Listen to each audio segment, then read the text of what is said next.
Avant la réception de l'OGC Nice, l'actualité du FC Metz a connu quelques bouleversements avec un retour au Bercail, une rumeur de transfert et des dédicaces ont fait le point. Sylvain Castendoche est notre invité. Avec la sortie de son livre Derrière le masque, le capitaine emblématique du FC Metz se confie face à nos chroniqueurs. Bonsoir à toutes et à tous, bienvenue dans votre nouveau Graoli Mag. Vous le voyez toujours depuis les arènes de Metz où se déroule le dernier Moselle Open. Nous, ce sera la dernière émission de la semaine. Seulement, rassurez-vous, mais on a décidé de mettre les petits plats dans les grands avec un invité cette semaine. Ils se connaissent par cœur, ils vont être sur le même plan pendant presque toute l'émission. Sylvain Castendoche nous rejoint accompagné de Bernard Zégnier. Bonsoir messieurs. Bonsoir. Bonsoir.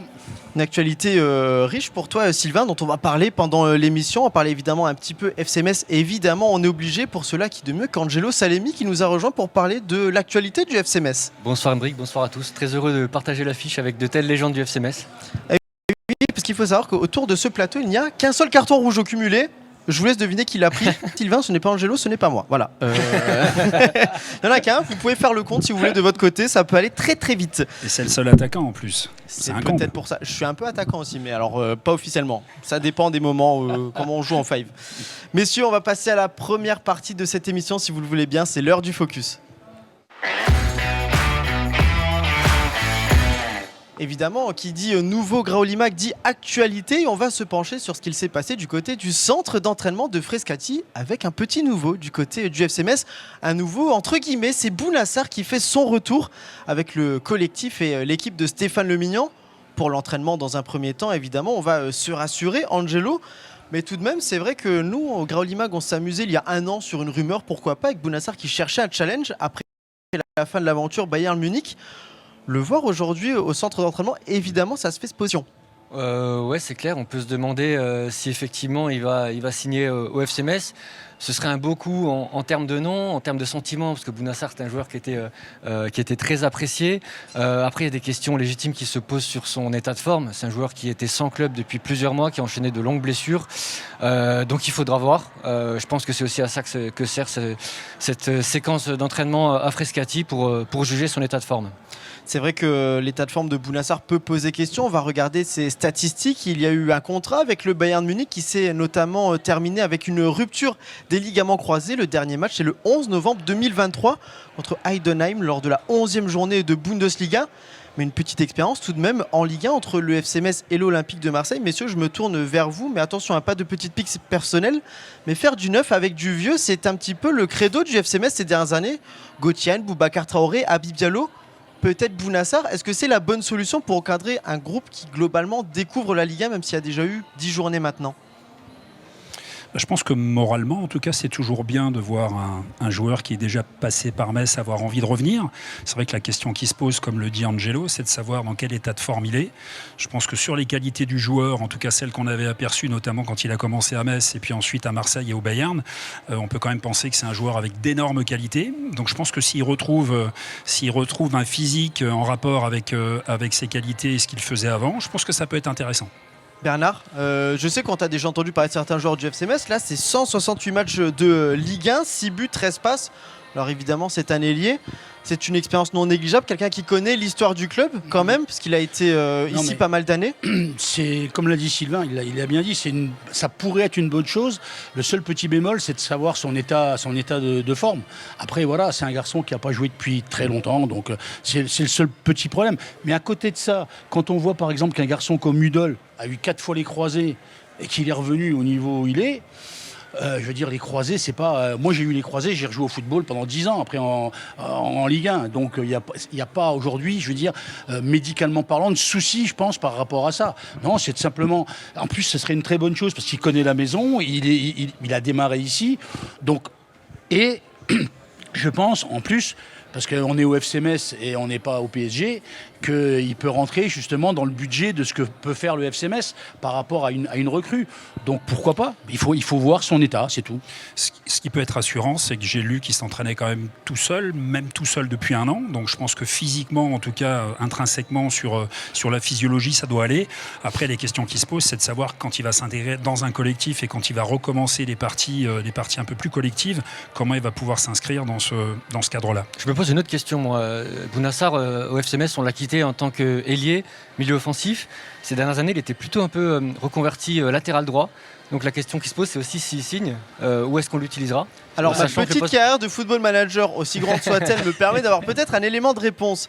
C'est vrai qu'on a vu Maxime Collin depuis 2 rencontres, notamment à gauche, notamment avec les blessures de Fodé Ballo-Touré, qui n'a pas pour le moment de deuxième joueur derrière lui. Donc pourquoi pas basculer Maxime Collin dans un premier temps. À droite, il y a Kofiko, il y a aussi d'autres joueurs devant, peut-être jouer en ailier. Il y a plein de places. On sait que c'est des systèmes souvent hybrides. Et puis il faut aussi faire tourner un petit peu. Bon, il y aura la Coupe de France d'ici là. Après, évidemment, Angelo, le FC Metz joue la carte de la sûreté. On le fait s'entraîner sans rien dire pour le moment, voir ce que ça donne. Si ça peut lui permettre de reprendre peut-être quelque chose de la condition physique, tant mieux. Derrière, peut-être un contrat à la clé dans, je suppose, les conditions du FC Metz. C'est gagnant-gagnant finalement. Moi, j'ai l'impression que c'est un service mutuel. On a un joueur qui est sans club depuis plus d'un an. Sa carrière, elle est à l'arrêt, faut le dire. On a un club qui a peut-être besoin de renfort, de qualité à certains postes. Je pense que Et d'expérience. Et d'expérience aussi, voilà. Il a une carrière formidable, Bounassar. Il a joué au Bayern, il a joué à Marseille, il a fait une finale de Coupe d'Europe. C'est un CV qui est vraiment épatant. Peut-être qu'on n'attendait pas quand il quitte le FC Metz à l'époque en 2015. Donc, si le physique suit, s'il arrive à se remettre en jambe, à retrouver un bon rythme, ça peut être effectivement une bonne recrue pour le FC Metz. Messieurs, on a parlé de l'actualité forte de cette semaine. Il y en a une autre qui date de la semaine dernière, certes, mais on va y revenir notamment avec notre invité du jour. Oui, vous l'avez vu depuis le début de cette émission, Sylvain Cassendoche est avec nous. Donc j'ai envie de vous dire, on n'a pas vraiment besoin de le présenter, mais tout de même, je vais poser la question piège. C'est Bernard qui va nous le présenter. Qu'est-ce que tu peux nous dire de Sylvain? Si tu as des statistiques, c'est encore mieux pour ceux qui nous regardent. J'ai pas de stats, si ce n'est sa longévité. Je sais pas, il a joué jusqu'à 40 ans, Sylvain. Hein. Presque. Presque. Il vérifie Donc, quand même avec son voisin. Mais J'aurais pas dû le mettre à côté de je toi. Je vérifie pas. Non, simplement. En fait, Sylvain a démarré quand moi j'étais pas à Metz. Et puis quand je suis revenu, moi en 86, il était là, il jouait latéral droit. C'était Fernando Zapia qui jouait à ce moment-là libéraux, qui jouait défenseur central. Donc Sylvain jouait latéral droit. Et je peux vous dire qu'il nous a fait marquer quelques buts quand même, parce que quand il débordait, il centrait, c'était assez sympa quand même. Il mettait des bons ballons, donc c'est pas pour le flatter parce qu'il est là, mais c'est vrai que j'ai marqué sur des centres qu'il a fait. Donc voilà. Non, Sylvain. Et après, quand Fernando est parti, au bout de 86, ça devait être un an ou deux après. Et il est parti à Lille, Fernando, et Sylvain a joué naturellement. C'est Sylvain qui est devenu libéraux, et puis qui a joué pendant jusqu'à 39 ans. Je sais pas quel âge tu as joué. 38 ans. 38 ans, Ouais. voilà. Donc une carrière comme ça. Tu l'as dit tout à l'heure, pas un rouge. C'est vrai ça. Bon, je pense quelques jaunes quand même. Hein, il va pas non plus nous. Mais Il bon, faut, pas de sinon c'est rouge. pas drôle. Pas de rouge pour un défenseur, c'est quand même, on va dire sympa parce que bon, c'était quelqu'un d'hyper correct, voilà, et qui jouait sur sa vitesse et sur son anticipation et pas sur son physique et voilà. Non, c'est une grande carrière, Sylvain. Et puis le petit souvenir qu'on a, tu nous l'as montré tout à l'heure, c'est que moi, ma dernière sélection en équipe de France, c'est sa première à lui. Donc c'est un peu c'était marrant parce qu'on Un petit passage de témoin symbolique. Oui, voilà. Très rapidement. Ouais. Si on doit Mais sinon, grossir le trait. grande carrière et longévité et dans des bons clubs, hein. Pas en PH avec la C de Fontois. Hein. Tous les respects, la C de Fontois, attention, je l'ai côtoyée, elle vaut le coup, rassure-toi. J'ai dit la C, j'ai pas dit la première de Fontois. Ah non, mais même la C, attention, c'est des jeunes qui ont envie de jouer au foot, faut pas se moquer d'eux, Bernard. Je me moque pas. Si, un petit peu, je C'est le que sens j'ai plein quand de même. copains là-bas, moi. C'est mon coin là-bas. Peut-être qu'on les connaît. Le FC Metz, le Red Star 93, la Saint-Etienne, Toulouse ou encore l'équipe de France au niveau palmarès, la Coupe de la Ligue ou encore la Coupe de France. Sylvain, on n'a rien oublié avec notre ami Bernard Zégnier ou... Non, vous avez rien oublié en fait, mais c'est pas ça le plus important en fait. C'est pas les lignes au palmarès, c'est ce que je raconte dans le livre en fait, c'est de témoigner sur un parcours depuis tout petit et puis de démontrer que malgré les victoires, il y a aussi beaucoup de moments en fait de questions, de remise en question, de doutes. Et donc, c'était de témoigner sur tous ces passages-là qui font une carrière de sportif de haut niveau. Justement, ce livre, on va le voir derrière le masque. On a déjà eu un petit peu l'occasion de t'entendre en parler sur Moselle TV. Tu nous as rapidement présenté le livre qui retrace ta carrière du tout début, même un petit peu avant le football, à la fin. Il est vrai qu'il y a une dimension psychologique, je l'ai lu dans une interview, que tu as voulu mettre en avant. C'est vraiment ça le cœur de ce livre ? Oui, en fait, avec Pierre Théobald, qui l'a coécrit avec moi, c'est vrai qu'on souhaitait vraiment rentrer en fait dans ma tête et que je puisse justement témoigner tout au long de ce parcours, qui a été en effet assez long, de ce qui m'est encore une fois passé dans la tête pendant toutes ces années, et de démontrer en effet qu'encore une fois, malgré un palmarès, il y a des moments où il faut aller puiser au fond de soi-même, continuer à croire en soi, parce que les remises en question peuvent être violentes et publiques. Donc c'est toujours de garder cet équilibre entre le fait de ne pas avoir trop confiance, mais quand même d'en garder dans les moments difficiles. Tu parlais d'un parcours un peu long, 200 pages si j'en crois ce livre, c'est quand même pas mal. Angelo, est-ce que tu as un souvenir plus ou moins précis de Sylvain au FC Metz, d'avoir vu, qu'on t'a raconté ? On en parlera, il y a aussi une question de génération et d'héritage. Ouais, je pense qu'il va me détester pour ça, mais malheureusement, le premier souvenir qui m'est en tête, c'est ce dernier match face à Bordeaux. J'étais au stade, j'étais gamin, et on a eu tous très peur quand on vous a vu allongé au sol. D'ailleurs, j'ai une question à ce propos. On parle beaucoup de votre carrière sans carton rouge, de votre longévité. Et ce match face à Bordeaux, est-ce que vous en avez marre qu'on vous parle de ce match ? Non, j'en ai pas marre du tout. D'ailleurs, j'en ai un très très court souvenir, puisque ça a duré 10 minutes. Et c'est vrai, comme c'était un peu mon jubilé, puisque j'arrêtais ma carrière juste derrière, c'est vrai qu'on avait préparé une belle fête. Et en fait, tout est tombé à l'eau. Et tout ce qui avait été préparé à la fois par le club et toute la famille et tous les amis qui étaient là ce soir-là, en fait, moi, j'ai terminé à Bon Secours, donc qui est l'hôpital qui était juste à côté du stade. Et je me suis réveillé là-bas, parce que c'était un vrai chaos, en fait. Et donc, c'est vrai que la fête a été gâchée. Mais non, ça ne me pose pas de problème. La seule inquiétude que j'avais en me réveillant, c'est de savoir si j'allais garder des séquelles, en fait, de ce choc, parce que c'était pas la première fois que je subissais une commotion cérébrale. Vous savez, aujourd'hui, c'est à la mode, en quelque sorte, malheureusement, de parler des commotions cérébrales dans le sport. Et moi, j'en ai quand même connu 3. J'ai eu 3 KO, en fait, pour des raisons différentes et sur des actions différentes. Mais en fait, c'est vrai que ça peut laisser des traces. Donc, bon, j'ai 62 ans aujourd'hui. J'ai l'impression d'avoir gardé un peu toutes mes facultés. Donc, je suis rassuré à ce niveau-là. Bernard, tu voulais ajouter quelque chose ? Je voudrais ajouter un truc, c'est que en fait Sylvain fait partie, comme nos générations, de gens qui étaient passionnés en fait par le foot. Quand on était gamin, le foot c'était notre passion. Donc comme plein de gosses, il y a plein de gamins qui sont comme ça. Notamment dans la C de Fontois. Notamment dans le PIO, parce qu'on est presque tous de là-haut, enfin plus haut. Donc, mais non, ce que je voulais dire, c'est ça, c'est que c'est une passion qui nous guidait, et en fait, on rêvait de ça. On pensait à rien d'autre, on pensait pas au palmarès, on pensait pas à l'argent, on pensait à jouer au football, à être professionnel. C'était ça le moteur. Ça, si on le lit dans le livre, l'argent, c'est à ce moment-là, c'est un plus dans l'histoire. L'argent, tu t'en rends compte. Oui, c'est après, mais c'est un plus. Tu es tant mieux d'être payé pour faire ce que tu aimes, finalement. Quand tu as une vingtaine d'années que tu es professionnel, tu te rends bon, tu es payé pour ça. Tu joues et tu es payé. Ça, c'est pas le souci. Mais toute la partie avant, et Sylvain l'a bien dit aussi, il y a des moments où ça va pas. Il y a des moments où t'es pas bon, où tu peux être blessé, où tu peux avoir des trucs et tout. Donc, franchement, c'est la passion qui nous animait. Et ça ressort dans son livre, parce qu'on n'est pas tous formatés comme ça, mais on est tous, toute notre génération, on était guidés par ce truc-là. C'est très très juste, Bernard. C'est vrai que tout est lié à ce rêve d'enfant que j'avais, et c'est vrai qu'aussi loin que je m'en souvienne, en fait, j'avais ce ballon dans les pieds et je rêvais de faire du foot tous les jours. C'était vraiment la motivation, et le métier de footballeur, en fait, il est arrivé après. Et je me pinçais jusqu'à 38 ans, en fait, tous les matins, en me réveillant et en allant à l'entraînement, je me pinçais tous les matins en me disant, mais attends, c'est incroyable le privilège que tu as d'être payé, ou en tout cas de pouvoir faire du foot tous les jours jusqu'à cet âge-là. Mais ça, c'est ce que les... Quand je croise des gens aujourd'hui, ils me disent, vous avez été footballeur, vous avez fait ci, vous avez fait ça. Je dis, moi, j'ai eu une chance inouïe. Toute ma vie, j'ai fait un rêve de gamin, un rêve de gosse.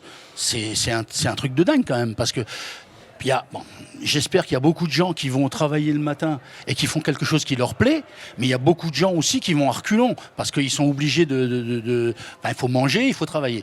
Nous, au football, on a cette chance-là, c'est une passion de gosse. Donc on est des privilégiés, en fait.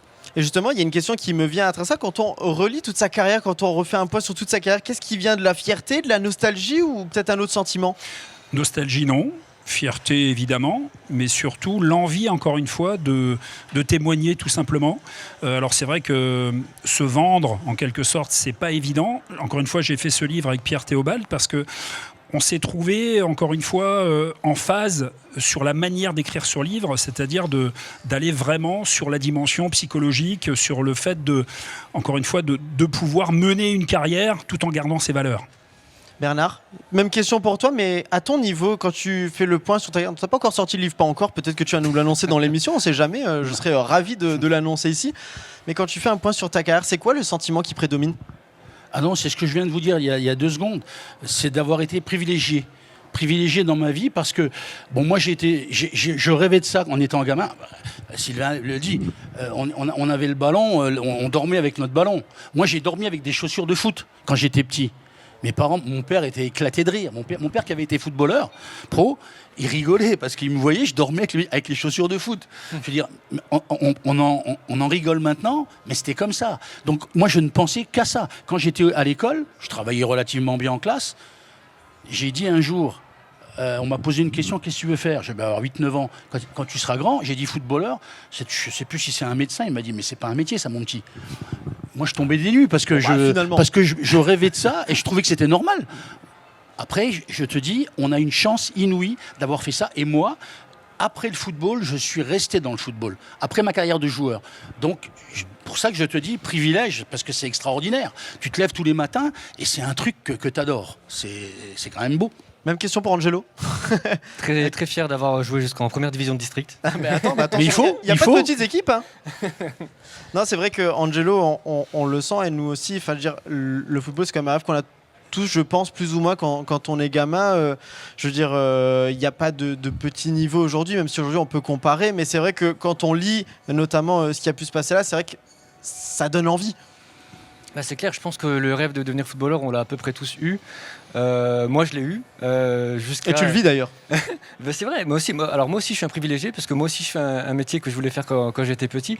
Donc ouais, être footballeur, on en a tous rêvé quand on était gamin. Et c'est beau de vous entendre dire ça parce que il y a des joueurs de foot, qui sont c'est peut-être pas le bon mot, mais un petit peu blasés. C'est presque un métier pour eux en fait d'être footballeur. Et d'avoir des anciens footeux qui disent ça, je trouve ça beau. Après, il faut nuancer. Je pense qu'il y a beaucoup de gamins, beaucoup de footballeurs qui, gamins, ont rêvé de ça, mais qui ensuite ont perdu un peu à la fois cette fraîcheur et puis l'innocence par rapport à ça. C'est vrai qu'avec Bernard, nos 2 témoignages montrent bien qu'en effet, quelques-uns arrivent à garder cette innocence et cette fraîcheur et surtout le fait de ressentir comme un privilège le fait de pouvoir faire du foot tous les jours, quoi. Donc, c'est la nuance que j'apporterais parce que, inversement, il y a quand même, tu le disais, beaucoup de gamins qui continuent à rêver. Hein. C'est vrai qu'il y a le football sur les terrains, il y a le football aussi en dehors des terrains, notamment lors des après-carrières pour les uns, notamment pour toi Sylvain, avec la sortie du livre, obligatoirement, la rencontre avec les fans, des dédicaces, le contact avec eux. Est-ce que tu peux me parler un petit peu de ce rapport aux supporters ? On n'a pas eu besoin d'aller croiser très loin. Il suffisait, au moment où tu es arrivé ici, vous êtes fait arrêter tous les deux, je vous suis depuis que je suis tout petit, c'est quelque chose qui ne s'oublie pas ? Oui, alors je le dis aussi dans le livre, j'ai évolué à ce niveau-là. C'est vrai que quand j'étais joueur, j'étais plutôt quelqu'un de fermé. Je me suis protégé en fait, et c'est vrai que les supporters qui m'abordaient à l'époque, voilà, je devais leur donner le sentiment d'être un être assez froid en fait. Et une fois que j'ai terminé ma carrière, que je me suis ouvert en fait, que j'ai fait d'autres choses, au fur et à mesure, et il n'est jamais trop tard, je pense que je me suis ouvert et qu'aujourd'hui j'apprécie beaucoup plus justement ces rencontres et les échanges avec les supporters. Et c'était un des objectifs aussi quand j'ai écrit ce livre, c'était de leur offrir en quelque sorte le retour sur les années 80-90. Quand on parle de nostalgie, il n'y a pas que la nostalgie, il y a aussi le plaisir d'aller se repencher sur des souvenirs que les uns les autres gardent en tête. C'est vrai que lors de ta séance de dédicace à la boutique du FC Metz, nous y étions avec Moselle TV, on a rencontré certains supporters avec différentes générations. Je vous propose d'écouter quel est leur avis, quel est leur point de vue sur Sylvain Castendush. C'est le capitaine de Metz, il incarnait la ville de Metz. Sylvain Castendush, c'est toute une époque du football, une époque révolue aujourd'hui malheureusement, où il y avait l'honneur, où il y avait la force, où il y avait la fidélité. Ça nous évoque la génération de nos parents. Je sais que mon père il a pris une photo avec lui quand il était plus petit. Et ouais, c'est la génération des parents. On a regardé sur internet voir tout ce qu'il avait fait. Et non, franchement, c'est bien d'avoir rencontré du coup après sa carrière. Et c'était un peu comme leur idole. Un peu. Mes parents, ma famille, ils connaissent beaucoup de gens du FC Metz et ils les suivent depuis longtemps. Donc ça leur fait plaisir que moi je puisse les voir. C'est vrai que quand on les entend, il y a les plus jeunes et les moins jeunes. Attention, hein, je maîtrise mes propos, c'est un métier aujourd'hui. Mais c'est vrai qu'il y a cette question d'héritage. Bernard, est-ce qu'on y réfléchit quand on est joueur à la trace qu'on souhaite laisser dans sa carrière ou pas du tout ? Non, pas du tout. Non, tu penses pas à ça. Après, comme Sylvain le disait tout à l'heure, lui, il était un peu plus renfermé. Moi, j'étais pas comme ça. J'étais un peu, peut-être, je rigolais un peu plus. Mais c'est pas parce qu'il était pas sympa et pas ouvert aux gens. C'est son caractère. Donc voilà. Après, comme il l'a dit, après le foot, il s'est plus ouvert aux gens. Maintenant, c'est vrai que quand on voit des gens qui, tout à l'heure, là, on s'est fait, comme tu l'as dit, on s'est fait arrêter en arrivant. Forcément que ça nous fait plaisir, voilà. Mais tu penses pas à ça. C'est pas un but de ta carrière, ça. Moi, je trouve que c'est le juste retour qu'on peut donner aux gens, voilà. Parce que quand tu joues au foot, tu joues. Toi, tu joues déjà parce que c'est ta passion. Après, si tu arrives à faire plaisir, et nous, ça a été notre cas, parce que les périodes qu'on a vécues, notamment avec le FC Metz, on a eu des résultats qui étaient quand même sympas. Donc le public était relativement gâté. Il y a eu des Coupes de France, Coupes de Ligue, enfin des Coupes d'Europe aussi, des matchs de Coupe d'Europe. Il y a le titre de vice-champion. Moi, je jouais plus, mais que Sylvain jouait encore avec Mérieux, je sais plus, Boffin, Pires, c'est ça ? Ouais. Voilà. Donc les gens vivent des choses et après quand ils nous croisent, ils sont très contents de nous parler. C'est tout à fait normal. Moi je trouve ça hyper normal de discuter 5 minutes. Je me suis fait arrêter sur un parking de supermarché. J'ai discuté 2 minutes avec un monsieur qui sortait de sa voiture. Il m'a dit « Ah, vous êtes sympa, vous nous parlez ». Je dis « Mais pourquoi vous voulez qu'on vous parle pas ?» Voilà. Alors je ne sais pas quelle image se font les gens des footballeurs ou des anciens footballeurs, mais nous, je sais, alors je parle pas pour la génération d'aujourd'hui, parce que je sais pas, comme je les côtoie pas, mais nos générations à nous, on n'a aucun souci avec ça, et on est content quand les gens viennent nous parler de ce qu'on a pu faire, voilà, au contraire, c'est bien. Sylvain, plutôt d'accord avec ça ? Et c'est un appui en fait, finalement. C'est vrai que notamment quand on parlait des périodes de doute ou de remise en question, c'est vrai qu'on doit pouvoir s'appuyer aussi sur les fans et c'est tout le sens aussi du langage qu'on doit avoir aujourd'hui par rapport aux difficultés du FC Metz. C'est qu'en effet, c'est dans ces moments-là qu'à la fois les joueurs, mais l'ensemble du club a besoin de ceux qui les entourent. Puis le football, je me permets, le football, Ouais, c'est vecteur d'émotion. Une victoire du FC Metz en Coupe de France, ça donne des émotions à des milliers de gens. Et ces gens-là, ils s'en rappellent. Quand ils vont voir Bernard Zénier, ils vont voir Sylvain Castagneux, ils vont se rappeler ce qu'ils ont ressenti le jour-là devant la télé. C'est aussi pour ça que les gens sont reconnaissants. C'est vrai qu'on parlait un petit peu des supporters. J'ai échangé avec Pierre Théobald pour tout te dire, pour essayer d'aller chercher un petit peu des petites anecdotes. Il y en a une qui est venue à mes oreilles, c'est sur la préparation de ce livre. On est en 2024 et c'est vrai que vous vous rassembliez tous les samedis pour essayer d'avancer un petit peu sur ce livre. La première réunion, c'était pas la meilleure idée que de s'installer sur la terrasse d'un café parce que visiblement, Pierre Théobald m'a dit que c'était pas la séance où vous avez été le plus productif. Non, c'est vrai qu'on a été interrompus constamment. On était en terrasse, donc c'est vrai que Pour de bonnes raisons, attention. tous les gens qui passaient par là, en effet, nous ont dérangés, mais c'était encore une fois pour une bonne cause. C'est vrai qu'après, on s'est un peu réfugié et on s'est un peu planqué pour pouvoir justement travailler parce que ça a duré pratiquement un an et demi, hein, nos rencontres et nos discussions et nos échanges. Mais c'est vrai que j'ai eu aussi la chance que Pierre connaisse très très bien à la fois le FC Metz et le foot. Donc on a été très vite en phase. Tu as compris, Bernard, s'il faut que tu écrives un livre, faut que tu réfléchisses à comment tu l'écris aussi, c'est important. Faut que je hein. réfléchisse. Ouais. Pas avec qui, mais aussi où tu l'écris, hein, parce que sinon ça peut durer un peu plus longtemps que prévu. Sylvain, lors de ta séance à la boutique où nous étions, tu étais en présence de certains joueurs avec qui tu as parlé, notamment des joueurs de l'effectif actuel. Il est vrai que peut-être certains peuvent se poser la question, notamment lorsqu'on a entendu les propos de Frédéric Arpillon qui parlait des anciens joueurs. Est-ce que tu gardes un rôle dans ce FC Metz version 2025-2026 de plus ou moins près ou pas ? Non, aucun rôle, si ce n'est celui de supporter et d'aller au match quand Metz joue à domicile. Donc vraiment pas de lien et c'est vrai que ça me permet aussi de garder une forme de prudence par rapport au jugement qu'on émet parce que c'est vrai que quand on n'est pas à l'intérieur c'est compliqué de juger et de critiquer, ce qui explique encore une fois ma réserve assez légendaire et plutôt la bienveillance, mais je ne sais pas si on en reparlera après du FC Metz d'aujourd'hui, mais mon état d'esprit est plus tourné vers ça. Il y a une phrase que tu as pu me dire lors de notre échange. Je ressens une forme de nostalgie de la part des supporters au moment de dédicacer ton livre. Donc c'est vrai qu'au niveau des résultats, il y a une petite différence. Il y a eu 2 victoires là en une semaine, ce qui n'était pas le cas à ce moment-là. Mais néanmoins, messieurs, j'ai envie de poser une petite question. Peut-être le débat de ce jour.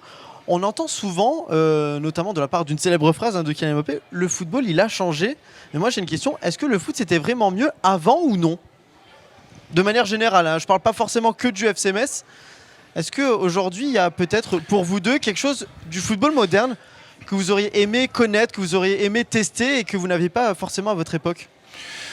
Je pense qu'il n'a pas tant changé que ça, si ce n'est l'environnement en fait et la puissance C'est économique l'argent, aujourd'hui c'est l'argent qu'il qui a faut changé. pour pouvoir figurer au plus haut niveau.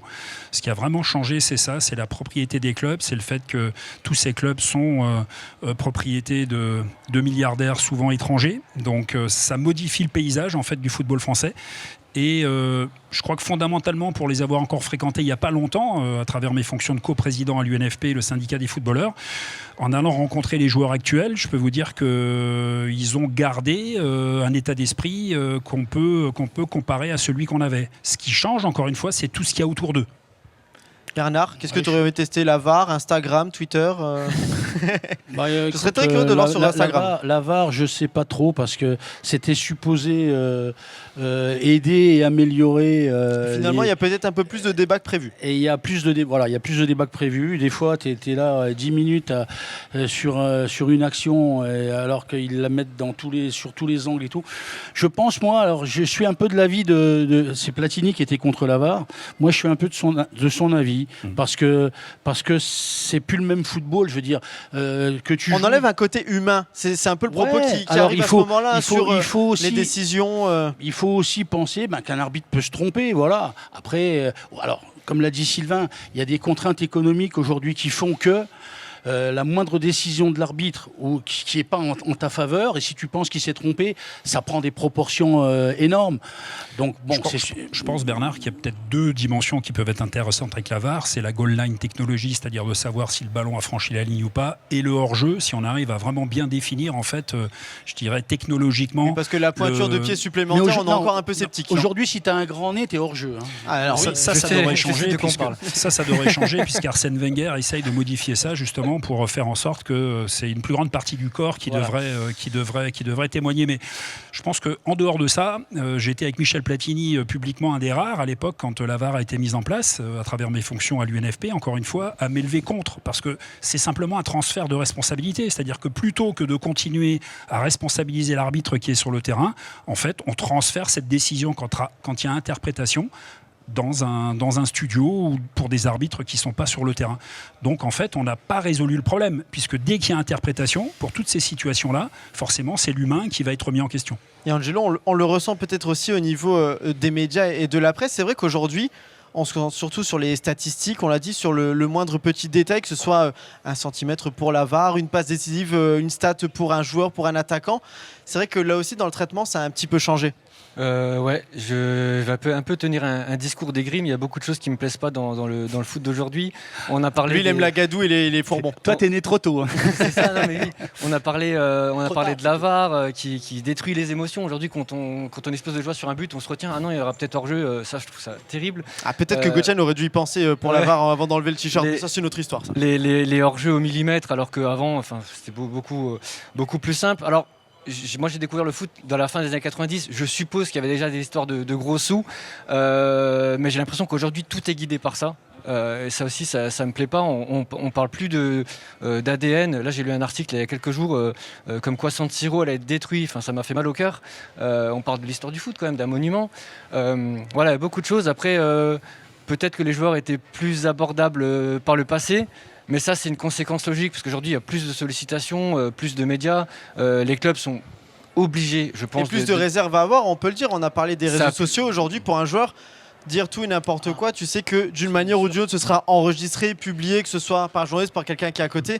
Tu es obligé de faire attention, donc on va dire de coordonner un petit peu tout ça. Je pense qu'à l'époque, si Bernard disait une connerie un journaliste, j'en disais jamais. On en aurait eu des best-of dans le DVD de fin de saison. Ça prenait peut-être pas de telles proportions. J'ai un doute, on dit quand même pas mal ici. Hein.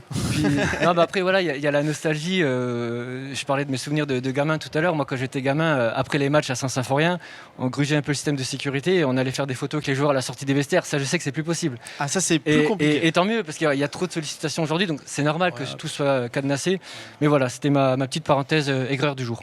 C'est vrai qu'il y a, on l'a dit, pas mal de jeux jusqu'à maintenant. Depuis la fin de ta carrière, notamment aussi, Sylvain, il s'est passé pas mal de choses en dehors du rôle de défenseur. Une question toute simple, c'est quoi la suite désormais? Il y a eu ce livre, mais après? En fait, je suis en pré-retraite là actuellement. Il y a un atterrissage en douceur. J'ai créé ma petite société de consulting, donc je suis en intervention pour les entreprises qui le souhaitent, et puis dans d'autres configurations. Et puis surtout, j'ai un projet qui me tient à cœur. C'est, j'espère, déposer bientôt les statuts d'une association en fait pour mettre en valeur et organiser l'engagement sociétal dans le sport. Je l'avais fait au syndicat des footballeurs. C'est un mouvement qui avait bien fonctionné puisque plusieurs centaines de footballeurs faisaient des actions pour notamment les populations fragilisées. Et donc l'idée, c'est d'élargir et encore une fois de mettre en place une association qui valorisera ça. Évidemment, comme tout invité dans le Graouli Mag, il y a les questions qui sont primordiales, qui sont intéressantes, et les autres que je vais chercher un peu je ne sais où. Il m'en reste une. Il est vrai qu'aujourd'hui, tu as écrit une autobiographie à l'écrit, mais aujourd'hui, on aime bien scroller, on aime bien regarder. S'il fallait faire un biopic de Derrière le masque, qui jouerait le rôle de Sylvain Cassendoche jeune? En fait, Joël Batz, que tu as bien connu, toi, Bernard, qui était gardien notamment à la JOCR et en équipe de France, en fait, il pensait que je ressemblais un peu à Marc Lavoine à l'époque. Donc, peut-être que s'il y en a un qui aurait pu... alors, il faut qu'on trouve quelqu'un qui ressemble à Marc Lavoine jeune. Il n'y a pas de prétention, mais en tout cas, il m'appelait Marc, en fait, Joël Batz à l'époque. Donc, ça peut être une idée, Émeric. Et du coup, j'ai la même question. Qui pourrait incarner Bernard Zégnier? Parce qu'il faut en parler, vu qu'il a fait partie de ton histoire, il faudra le mettre dans le film à un moment donné. Qui pour remplacer Bernard Zégnier? Déjà, il faut que tu trouves un chauve.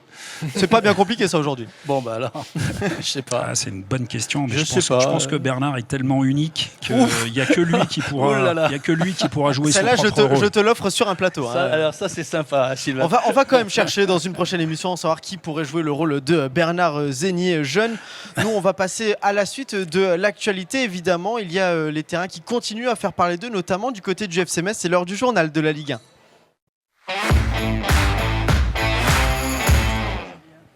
Oh, attends, il en a un pendant le jingle. Ah si, mais je te le dirai. Je le veux maintenant. Non, je le veux maintenant. Non, je te dirai. Je ferai tout ce qu'il est en mon pouvoir pour vous donner l'identité de cette personne. Avant ça, évidemment, on va chercher l'identité peut-être du Grenat du mois. C'est en tout cas ce que demande le FC Metz, avec 4 nommés pour le moment. Jessie Demaguet, Jean-Philippe Bamin, Kofi Kouaou, encore Georgi Tsitaishvili. J'ai envie de me tourner vers toi, Angelo. À qui on donne la palme de ce mois-ci? D'un mois qui a été plutôt, on va dire, satisfaisant pour le FC Metz, on peut le dire. Sur les derniers matchs, moi je serais tenté de le mettre à Jbamin, qui m'a vraiment impressionné. Après, c'est un mois qui compte aussi les déculottés à Toulouse et à Lille, donc forcément ça on n'en garde que la fin, le meilleur pour la fin, comme on dit toujours. Mais je reste sur cette idée, j'ai bien aimé les derniers matchs de Jbamin. Messieurs, c'est vrai que, notamment avec toi Bernard, on a beaucoup parlé du FC Metz cette saison, ça a été assez compliqué. Mais quand on regarde cette liste, il y a quelque chose qui nous vient quand même assez vite, c'est que c'est le système défensif qui a l'honneur. On a 3 défenseurs, si on compte le fait que Georgi Tsitaishvili a joué latéral gauche, Jessie Demaguet au milieu de terrain. Et c'est vrai, quand on regarde ces statistiques, c'est 0 but encaissé lors des 2 derniers matchs, 6 tirs cadrés sur 26 frappes adverses. Le moins qu'on puisse dire, c'est que la défense s'est remis au niveau de cette Ligue 1, Bernard, et ça fait la différence au niveau comptable. C'est clair que sur les 2 derniers matchs, forcément, tu as 2 victoires. Donc heureusement, en plus, parce que tu te remets dans la course pour le maintien. Alors qu'on pensait tous que c'était très très compromis, parce qu'on voyait mal comment ils allaient... Sur les derniers matchs qui s'étaient déroulés, il n'y avait pas trop de réactions. C'était des grosses déconvenues, 3-0 à Marseille, voilà. 6-1 à Lille, 4-0 face à Toulouse. C'est ça. Et moi, ce qui me dérangeait le plus, bon, tu peux perdre, c'est pas... mais je ne voyais pas de réaction sur le terrain. Sur les 2 derniers matchs, ils ont réagi justement. C'est un petit peu ce que moi, je pensais qu'ils étaient capables de faire, mais ils ne le faisaient pas. Donc là, c'est bien. Ils se remettent dans la course. Alors, la saison n'est pas terminée, loin de là, parce que ça va être compliqué quand même, jusqu'à la fin de la saison. Ça va être difficile aussi. Et il va falloir s'arracher encore, je pense, au moins une dizaine de matchs. Mais c'est là, alors j'espère qu'ils seront capables justement de refaire des matchs comme ils ont fait contre Lens et à Nantes, parce qu'ils vont en avoir besoin quand même, parce qu'ils ne sont pas sortis de l'auberge. Mais c'est déjà un bon, un bon déclic, on va dire. C'est vrai qu'il y a eu un déclic dont on attend encore un petit peu la confirmation. On aime être gourmand du côté du Grand Limag avec notamment les affiches de ce week-end car il y aura encore un match avant la trêve internationale. On va regarder le calendrier avec notamment vendredi Paris FC Rennes. Samedi, il y aura Marseille-Brest, Le Havre-Nantes ou encore Monaco-Lens. Dimanche, Lorient-Toulouse. Dans le multiplex, Angers-Auxerre, Metz-Nice et Strasbourg-Lille. On terminera par un alléchant Lyon-Paris-Saint-Germain. On parlait de déclic, Sylvain. Il est vrai que depuis 2 rencontres, on a vu un déclic pour le FC Metz. Un déclic un petit peu inattendu car c'est vrai qu'on voyait une équipe baisser en régime. Et du jour au lendemain, parce que ça s'est joué en 3 jours, entre Lille dimanche et Lens le mercredi, tout a changé ou presque. Comment on peut l'expliquer ça ? Je ne m'explique pas justement cette métamorphose. C'est vrai que après le match de Lille, j'étais vraiment très très inquiet, notamment sur la dimension physique. Je me demandais comment il s'était préparé, parce que c'est vrai qu'à la fois individuellement et puis sur le rendu collectif, puisqu'il y a une statistique qui est sortie en fin de match à Lille où, encore une fois, le club de Metz avait beaucoup moins couru, encore une fois, globalement et collectivement que l'adversaire. Je me dis que quand on est dans une équipe comme ça, la moindre des choses, c'est justement de courir au moins autant, voire plus que l'adversaire, quand il est supposé supérieur. Et c'est vrai que c'était pas ça. Donc 3 jours après contre Lens et la confirmation ensuite à Nantes, c'est vrai que les Messins se sont remis dans le coup physiquement. Alors je sais pas, il y a eu une potion magique, il y a eu un déclic psychologique, mais en tout cas c'est vrai que ça a été une métamorphose. Et vous citiez Gbamin par exemple, le défenseur qui est en lice pour qui a un beau numéro de maillot, on le notera. Il m'avait vraiment fait très très peur sur les matchs à Toulouse et à Lille, et contre Lens et Nantes, c'était plus le même joueur du tout. Il était même métamorphosé et surtout en pleine forme physique. Alors c'est vrai qu'en 3 jours, je n'ai pas l'explication. Malheureusement, on n'aura pas la recette secrète de ce renouveau côté FC Metz, mais on va le savourer, Angelo, notamment que pour la réception de Nice, dont on pourra en reparler un petit peu, mais il y a des retours côté FC Metz, Gauthier notamment, Sadibou Sané également, donc à voir dans quelle mesure, mais déjà un groupe un petit peu plus élargi que face à Nantes. Ça marche bien pour moi, on n'a pas envie de changer ce qui se passe, mais c'est bien de compter sur de nouvelles options, mais on se dit aussi, il y a eu un déclic déjà de sortir de cette dernière place. Maintenant, le FC Metz a moyen de sortir de la zone de relégation. Ouais, on pensait pas dire ça il y a 10 jours, mais c'est effectivement... Ça va très vite dans le football. On très, cesse très de le vite. dire, hein, finalement, c'est pas si bateau que ça. Ça va très très vite, et le fait de retrouver des joueurs... Alors pour moi, il ne faut pas changer le 11, parce que les joueurs qui ont gagné ces matchs, ils méritent de rester. Il y a eu le petit changement lors de la suspension de Gauthier, mais à part ça, par exemple, la défense, pour moi, elle doit plus bouger, malgré le retour de Sadibou Sané. Ces joueurs-là méritent de garder leur place dans le 11. Et tant pis pour Sadibou qui a fait faux bond contre Toulouse avec son tacle. C'est bien d'avoir des options en plus parce que souvent cette saison, le FC Metz s'est affaibli sur la fin de match en faisant ces changements. Et souvent, il y a eu des buts en fin de match avec ça. C'est plus le cas depuis 2 matchs, mais c'est pas plus mal de récupérer des joueurs. C'est vrai qu'on va le voir peut-être notamment au classement. Ça se joue à un petit point ou 2 ou ne serait-ce plus. Mais en cas de victoire, et évidemment, parce qu'on aime s'avancer un petit peu, il faudrait que tous les autres résultats suivent. Mais il y a une 13e place, notamment, qui peut se dessiner pour les Grenats. Avant ça, il faudra se défaire, notamment de l'OGC Nice, qui est notamment en chemin pour l'Europa League. Ce jeudi soir contre Fribourg, on le rappelle, ça se passe très mal pour les joueurs de Franck Hez du côté de l'Europa League. Mais il y a des choses qui se passent dans cet effectif du FC Metz. On a vu un petit peu l'actualité, on en a parlé tout à l'heure. On va revenir sur celui-ci. Une nouvelle rumeur de transfert déjà, alors que le mercato hivernal n'est pas encore au rendez-vous pour Cheikh Tidiane Sabaly. C'est un joueur pour lequel on a beaucoup discuté depuis le début de la saison. On va le voir. Southampton serait notamment en discussion d'après ce Twitter et ce journaliste pour l'Angleterre. Bernard, Cheikh Tidiane Sabaly pour le départ. On sait que le FC Metz doit encore chercher quelques liquidités. On parlait d'argent tout à l'heure pour le mercato hivernal. On sait que tous les ans, le FC Metz cherche 20 millions d'euros parce que c'est comme ça, c'est structurel. Donc, je sais pas, moi, si... après, il faut voir ça avec le Mignan, c'est lui le coach. Hein. S'il pense que même en transférant Sabaly, il doit pouvoir arriver quand même à ses fins, c'est-à-dire à se maintenir. Quand on regarde sur le papier, on parlait tout à l'heure de Bounassar, hein, c'est quelqu'un qui peut jouer un cran plus haut à droite, là où jouait Sabaly depuis 2 matchs. Donc, mais j'ai envie de te taquiner un petit peu, Bernard, je suis bien obligé. C'est vrai que tu as beaucoup parlé de Sabaly en début de saison, notamment de ses statistiques. J'étais très... Mais sur le dernier match, on peut pas dire qu'il a été transparent. C'est de lui que viennent les 2 buts notamment. D'accord, mais tu sais, dans une carrière de football, tu fais pas un match. Non, mais aujourd'hui, on aime bien regarder le dernier match là, pour cette actualité. Sylvain, c'est pas un bon match qu'il a fait dans sa vie. C'est tellement de bons matchs. Il en a fait quand même des dizaines et des dizaines. Donc c'est vrai que Sabaly, il a été bon dans le dernier match. Mais à côté de ça, les autres matchs, et faire ce qu'il a fait, moi, c'était le comportement qu'il a eu. Après, moi, je suis pas dans le club, je suis pas avec lui tous les matins, je suis pas dans le groupe. Donc après, ça a été réglé par le groupe, tout le monde et il rejoue. Donc c'est que le coach n'a pas de problème avec Sabaly. Donc moi ça me dérange pas non plus. Hein. Le mignon, voilà. Et après ce que tu as dit, Angelo, c'est vrai aussi. Il faut une équipe. Moi, moins une équipe change, mieux c'est.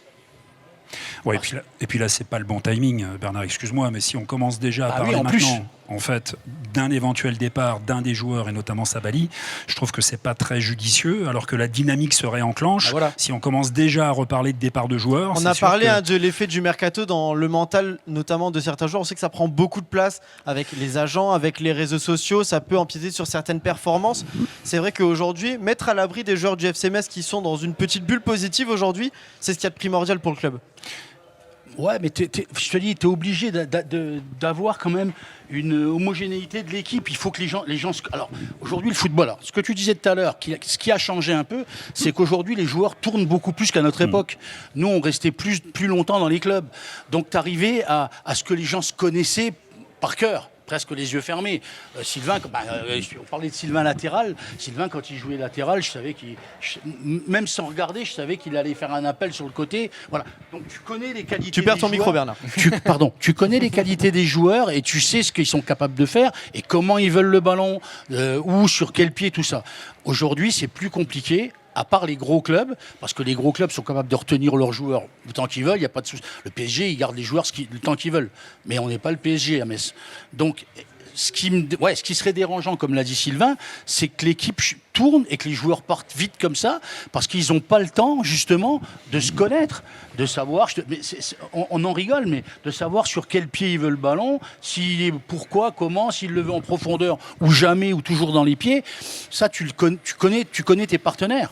Si ça change tout le temps, tu peux pas. Sylvain, la notion de dynamique, c'est ce qu'il y a de plus important pour un club qui est promu, c'est de surfer justement sur ce qui se passe bien pour essayer de le préserver le plus longtemps possible. En fait, il fallait une réaction déjà, et donc ils l'ont eu. Ça, c'est le plus important. Maintenant, évidemment, la confirmation, elle est essentielle. Donc, il y a des matchs compliqués qui arrivent. J'ai l'impression même que cette année, on considérera tous les matchs comme des matchs compliqués, parce que Metz fait partie en effet des équipes qui vont lutter pour le maintien. Oui, puis Bernard n'aime pas quand on parle de deuxième championnat ou de son championnat entre guillemets. Non, mais en fait, encore une fois, maintenant, c'est la confirmation qui est attendue. Et c'est toujours le plus difficile. On parlait tout de même de statistiques. Pour Cheikh Tidiane Sabaly, ça arrive. Il est en fin de contrat, en fin de saison. Il a été notamment dans l'équipe type de nos confrères l'équipe après le match face à Nantes. Il y a aussi une question stratégique à voir. Malheureusement, ça ne plaît pas à nos deux invités du jour en face, mais on est obligé d'y penser un petit peu tout de même, parce que le contexte économique fait partie du quotidien du sport aujourd'hui. De toute façon, si il part au mercato hivernal, ce sera uniquement pour des raisons économiques, parce qu'il est en fin de contrat. Soit il part maintenant avec un petit cachet pour le club, soit il part pour 0 € en juin. À moins qu'il prolonge, mais vu ce qui s'est passé l'été dernier, je serais très surpris qu'il prolonge. Mais voilà, c'est un joueur qui finalement fait du bien à cette équipe. J'ai presque envie de dire plus sur le plan défensif qu'offensif. Moi, j'ai vraiment beaucoup aimé sur ces 2 derniers matchs le travail colossal qu'il a fait dans l'ombre. Parce que je crois que ça se voit pas trop à la télé, mais vraiment, il a fait un boulot défensif assez important. Je pense notamment à un retour défensif dans les pieds d'un Lensois qui a vraiment fait beaucoup de bien. Il a fait du bien à Kwao, de la même manière que Titashvili a fait du bien à Colin. Il y a un équilibre défensif qui a été trouvé. On parlait de défenseurs tout à l'heure. C'est pas que les défenseurs qui sont meilleurs depuis 2 matchs, c'est vraiment l'aspect défensif dans son ensemble, les deux récupérateurs, les 2 ailés qui colmatent, et même Diallo qui fait un boulot défensif. Donc c'est idéalement il reste et il continue sur cette lancée, mais j'ai des doutes. Il est vrai qu'à la télé, on vous montre un petit peu ce qu'on a envie. Évidemment, dans l'émission, on vous montre que ce qu'on aime, c'est-à-dire le FC Metz principalement. Et on va justement passer à la suite. Nous sommes au Moselle Open depuis le début de la semaine, du côté de Moselle TV. Mais il n'y a pas que nous. Les joueurs du FC Metz étaient aussi en déplacement du côté justement des arènes de Metz cette semaine. Pour une petite séance de dédicace, ils étaient aussi du côté du Pokestore à Thionville. C'était l'occasion de voir Maxime Collin et de revoir Fodé Ballo-Touré. On va parler de ces 2 joueurs juste après, messieurs. Mais avant ça, évidemment, je me suis amusé à les embêter entre 2 dédicaces. Un exercice qui est aussi technique que les reprises de volée. Ou en tout cas, c'est l'impression qu'ils m'ont donné. On va les écouter. Maxime, juste petite question. Est-ce que faire des dédicaces, c'est un truc qui se travaille à l'entraînement ou pas ? Ouais, c'est au niveau du poignet, il faut être très rapide, on peut travailler ça, mais ouais, on a l'habitude. Est-ce qu'à chaque fois qu'on vient avec un coéquipier ici, on fait un petit concours de qui fait les dédicaces les plus rapidement ou pas? Je sais pas, mais on est pas mal là, on est sur un bon rythme avec Fodé, je trouve qu'on est pas mal du tout. Ouais. Pas mal de balles de tennis, là, des gobelets, on a eu des t-shirts, mais ouais, encore rien de farfelu, ça va peut-être arriver après. Hein. T'as déjà signé des trucs farfelus, toi? Une voiture, moi, un jour, ouais. Quand j'étais à Boulogne-sur-Mer à l'époque, on m'avait demandé de signer le coffre d'une voiture. On est au Moselle Open. T'as une fibre un peu raquette, toi, ou pas du tout? Plutôt paddle, moi. J'aime bien le paddle, je sais que c'est à la mode en ce moment, mais ouais, j'aime bien le tennis, mais je suis meilleur au paddle. Moi, c'est toujours un plaisir. Là, je vois qu'il y a du monde, ça veut dire qu'ils sont tous derrière nous. Et il faut qu'on fasse le job sur le terrain. Parce que là, ce soir, on l'a vu qu'il y avait pas mal de monde et qui voulait une petite dédicace. Et voilà, il va falloir faire le job tous les week-ends pour les satisfaire. Je vais demander à Maxime, est-ce que tu as déjà dédicacé des choses un peu farfelues? Il m'a parlé d'un coffre de voiture. Non, pas dans mes souvenirs en tout cas. Et là, t'es au Moselle Open, donc là en ce moment, c'est tennis là, pendant une semaine. Est-ce que toi, t'as la fibre un petit peu raquette ou pas du tout? Je vous dis la vérité, je suis pas trop raquette. Je connais pas trop le tennis. Juste les joueurs, mais pas trop le. Et tu pratiques peut-être même en loisir, ça, le paddle ou ce genre de choses? Juste le ping-pong. Ping-pong, ça va, je suis pas mal. Après, le reste. T'as ton petit niveau ping-pong? Ouais, j'ai mon petit niveau quand même. On aime bien évidemment titiller les joueurs et tester un petit peu leur cote de popularité. Angelo, il y en a un dont la cote de popularité ne fait qu'augmenter depuis 2 matchs, c'est Maxime Collin. C'est vrai qu'on était au bon endroit au bon moment. C'est un joueur qui a fait un énorme bond, on va dire, sur le terrain, déjà par son positionnement à gauche, en l'absence de Fodé Ballo-Touré. Il a récupéré le brassard de capitaine. Et comme on aime le titiller, ça a été le cas pendant la séance de dédicace. Une question est revenue sur le devant de la scène. Comment t'as fait face à Florian Thauvin pour l'éteindre? C'est un joueur qui est vraiment surprenant. Hein. Sur le début de saison, il n'était pas trop utilisé. Quand il était utilisé, il n'était pas très performant, il faut dire les choses. Quand je le vois titularisé face à Lens, je me suis dit, contre Thauvin, ça va être compliqué. Et finalement, il l'a mis dans la poche. Il l'a éteint. Donc, très bien. Contre Nantes, pareil. Là, on parle du joueur. Et puis, il y a aussi l'homme à qui j'ai envie de tirer mon chapeau, parce que c'est un joueur qui fait pas de vagues, qui est important dans le vestiaire.